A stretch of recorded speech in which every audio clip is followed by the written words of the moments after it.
Bismillahirrohmanirrohim. Assalamualaikum warahmatullahi wabarakatuh. Perkenalkan, nama saya Elin Siti Nurjana dari kelas 10 IPA 4. Pertama-tama mari kita panjatkan puji dan syukur atas kehadirat Allah Subhanahu wa taala yang telah melimpahkan rahmat dan karunia-Nya sehingga saya dapat berdiri di sini dan dapat menyampaikan tausiah singkat ini. Tidak lupa sholawat dan salam kita haturkan kepada junjungan kita Nabi besar Muhammad Shallallahu Alaihi Wasallam. Hadirin yang dirahmati Allah, dalam kesempatan ini saya ingin menyampaikan sepatah dua patah kata yang insya Allah ada manfaatnya bagi kita semua. Saya akan menyampaikan tausiah singkat mengenai Quran Surat Al-Hujurat ayat 10 dan 12. Hadirin rahimakumullah, Allah Subhanahu wa taala berfirman dalam Quran Surat Al-Hujurat ayat 10 yang berbunyi, A'udzu billahi minasyaitonir rajim.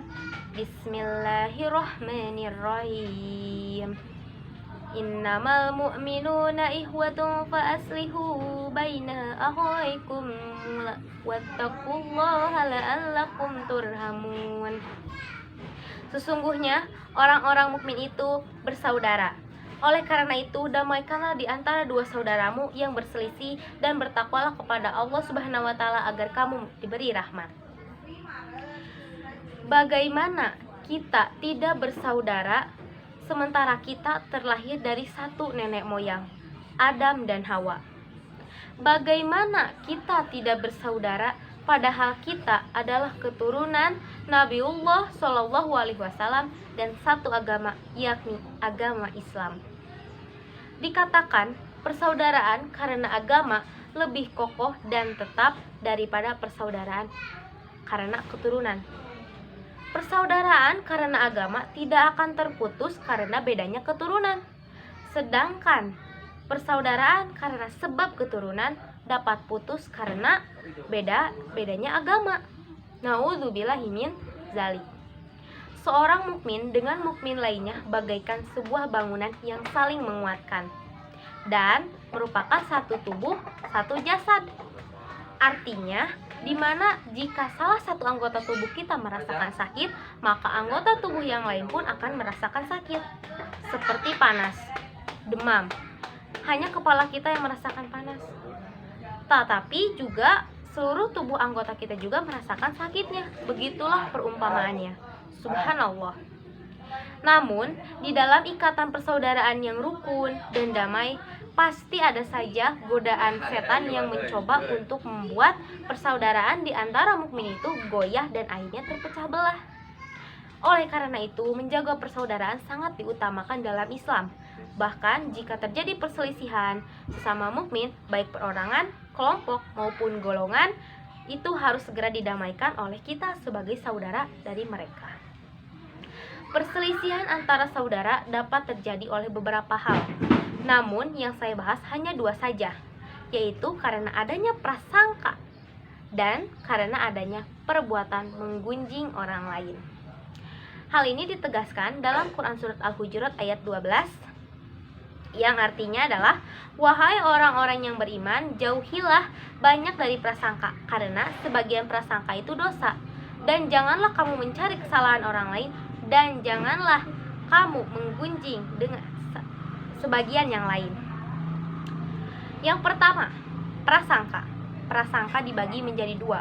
Ada prasangka husnuzon, berprasangka baik terhadap orang lain, dan prasangka suuzon, berprasangka buruk terhadap orang lain.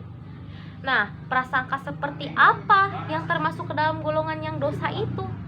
Yaitu prasangka buruk terhadap orang lain atau suuzon, baik terhadap diri sendiri, terhadap orang lain, maupun suuzon terhadap Allah Subhanahu wa taala. Nah, lalu prasangka seperti apa yang diperbolehkan oleh Islam? Nah, yaitu adalah prasangka yang dituturkan oleh bukti-bukti yang menguatkan prasangka kita tersebut kepada siapapun, baik kita diri sendiri, orang lain, maupun Allah Subhanahu wa taala. Nah, yang kedua adalah perbuatan menggunjing orang lain atau disebut dengan ghibah.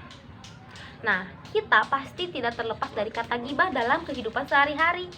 Apa itu ghibah? Gibah adalah suatu perbuatan yang menceritakan keburukan atau aib orang lain, dan itu sangat dilarang oleh Islam.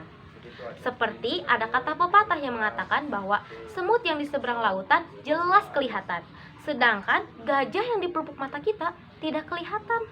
Maksudnya adalah kesalahan orang lain yang begitu kecil tetapi diperbesar-besarkan oleh kita, kemudian kita umbar kepada orang lain, sedangkan dosa kita yang diperlakukan oleh kita sendiri yang kita ketahui, kita malah mengabaikannya dan malah menambah dosa kita tersebut.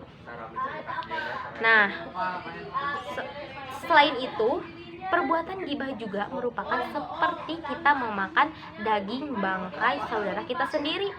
Apakah kita tidak merasa jijik? Tentu merasa jijik. Namun, jawabannya ada pada diri kita masing-masing.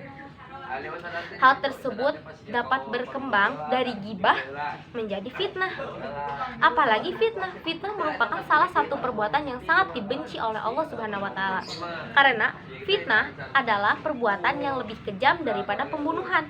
Nauzubillahi min dzalik, kalau kita sampai terjerumus kepada perbuatan yang namanya fitnah. Kembali lagi, ingat bahwa kita sesama mukmin adalah saudara. Jadi, pergunakan lidah kita dengan sebaik mungkin. Karena semua yang keluar, semua yang terucap dari bibir kita akan tercatat dan dipertanggungjawabkan di akhirat kelak. Oleh karena itu, mari kita perkuat hubungan persaudaraan antara mukmin dengan silaturahmi dan tidak menjatuhkan satu sama lain, serta buanglah jauh-jauh prasangka kita terhadap orang lain atau terhadap siapapun. Sekian tausiah singkat dari saya. Mohon maaf atas kelebihan dan kekurangannya. Wabillahi taufiq wal hidayah. Wassalamualaikum warahmatullahi wabarakatuh.